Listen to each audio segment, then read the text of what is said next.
Assalamualaikum warahmatullahi wabarakatuh. Bismillahirrahmanirrahim. Alhamdulillahirabbil alamin. Wassalatu wassalamu ala asrofil anbiya'i wal mursalin sayyidina wa maulana Muhammadin wa ala alihi wa sahbihi ajmain. Amma ba'du. Pertama-tama marilah kita panjatkan puja dan puji syukur atas kehadiran Allah Subhanahu wa taala. Salawat serta salam semoga tetap tercurah limpahan kepada baginda kita, yakni Nabi Muhammad Sallallahu Alaihi Wasallam. Allahumma sholli alaihi. Baik, langsung saja. Di sini saya Muhammad Nabil Al-Faid dengan NIM 2311338 dari kelas KPI 4A. Nah, ini adalah video learning journal ke-14 saya atas mata kuliah peminatan public speaking.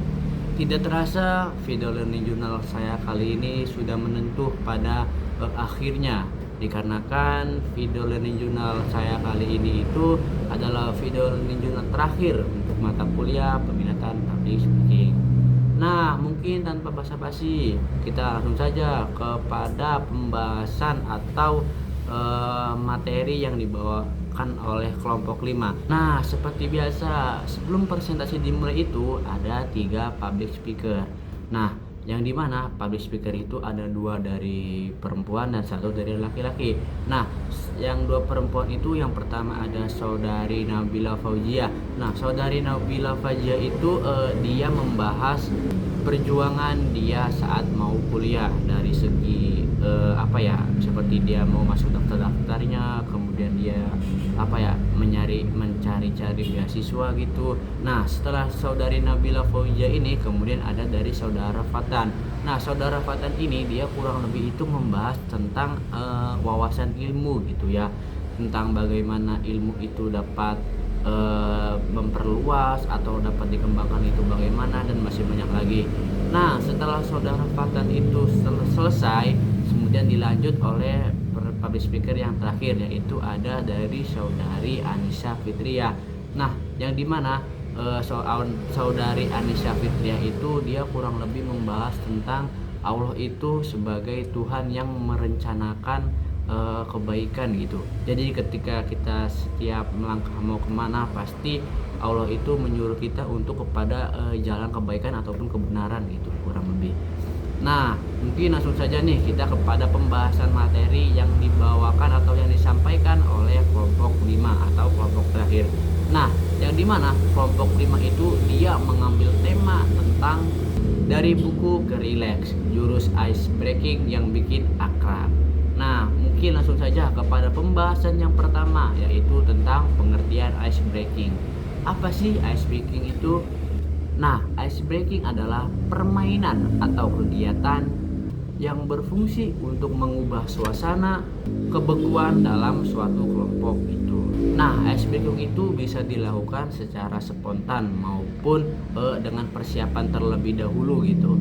Kalau spontan itu seperti ada seorang moderator ataupun pembawa materi gitu ya.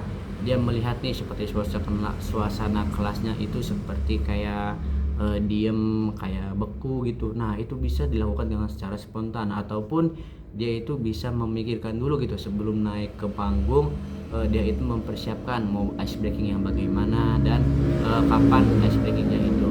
Nah, setelah selesai tadi pembahasan tentang pengertian dari ice breaking, kemudian kita lanjut kepada pembahasan kedua, yaitu tentang tujuan dan manfaat ice breaking. Yang pertama itu adalah tujuan. Nah, tujuan yang pertama itu kurang lebih membangun keakraban awal. Terus yang kedua itu menciptakan pengalaman yang berkesan. Terus yang ketiga itu mengidentifikasikan karakteristik para peserta. Setelah tadi ada tujuan, kemudian ada manfaatnya.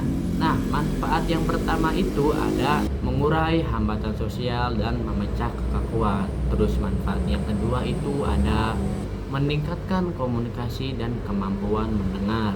Terus yang ketiga itu manfaatnya adalah mereduksi kecemasan dan tentunya pasti dapat meningkatkan mood kita gitu. Nah, kemudian kita lanjut saja nih kepada pembahasan selanjutnya, yaitu tentang macam-macam kategori ice breaking. Nah, yang pertama itu ada dari jenis yel-yel seperti yang dicontohkan oleh saudari Desti kemarin itu banyak sekali ya aslinya mah jenis-jenis yel-yel itu seperti bisa dengan selamat pagi gitu ataupun selamat pagi sambil menggerakkan tangan itu juga termasuk dengan yel-yel. Terus yang kedua itu ada jenis tepuk tangan seperti jenis tepuk tangannya berapa kali itu dikasih nya. Terus yang ketiga itu ada jenis menyanyi bisa juga. Terus yang keempat itu jenis gerak anggota badan, kemudian yang terakhir itu ada jenis gerak dan lagu gitu. Nah, kemudian pembahasan selanjutnya yaitu tentang hambatan dalam pelaksanaan ice breaking. Nah, yang pertama itu kurangnya pemahaman dan keterampilan fasilitator. Terus yang kedua itu tidak sesuai dengan karakteristik dan kebutuhan peserta. Terus yang ketiga itu pemilihan waktu yang durasinya itu tidak tepat. Terus yang keempat itu keterbatasan fasilitas dan sarana. Kemudian yang terakhir dari hambatannya itu ada rendahnya partisipasi karena sikap pasif dari para peserta. Nah, kemudian setelah tadi ada hambatan dalam ice breaking, kemudian ini ada 4 tentang tips memilih ice breaking yang tepat. Yang pertama itu kenali tujuan kegiatan. Kegiatannya itu untuk apa, kegiatannya itu apa, dan bagaimana, dan masih banyak lagi. Terus yang kedua itu perhatikan usia dan latar belakang peserta. Itu juga menjadi sangat penting karena untuk tips memperlancar ice breaking itu berlangsung gitu ya. Terus yang ketiga itu perhatikan waktu dan durasi. Terus yang selanjutnya itu pertimbangkan ukuran dan ruang. Kemudian yang terakhir itu hindari hal-hal yang berbau dengan sensi gitu atau sensitivitas. Nah, untuk mempersingkat waktu mungkin kita lanjut saja kepada pembahasan selanjutnya yaitu tentang tips memimpin ice breaking secara efektif. Yang pertama, siapkan diri terlebih dahulu. Jadi sebelum memulai ice breaking itu dipraktekkan kepada para peserta, kita itu harus mempersiapkan ice breakingnya terlebih dahulu. Entah itu mau ice breakingnya bagaimana, ataupun kapan, ataupun mau durasinya berapa lama, dan masih banyak lagi. Terus yang kedua itu mulai dengan semangat dan senyuman. Itu juga menjadi sangat penting karena ketika kita bersemangat dalam menyampaikan ice breaking, maka itu juga akan berpengaruh gitu kepada para peserta untuk dapat mengikuti kita gitu. Dan pastikan kita itu senyum gitu, ramah, supaya kelihatannya itu humble gitulah. Terus yang ketiga, berikan instruksi yang jelas dan singkat. Jadi jangan panjang gitulah pokoknya kalau kita ingin melakukan ice breaking itu.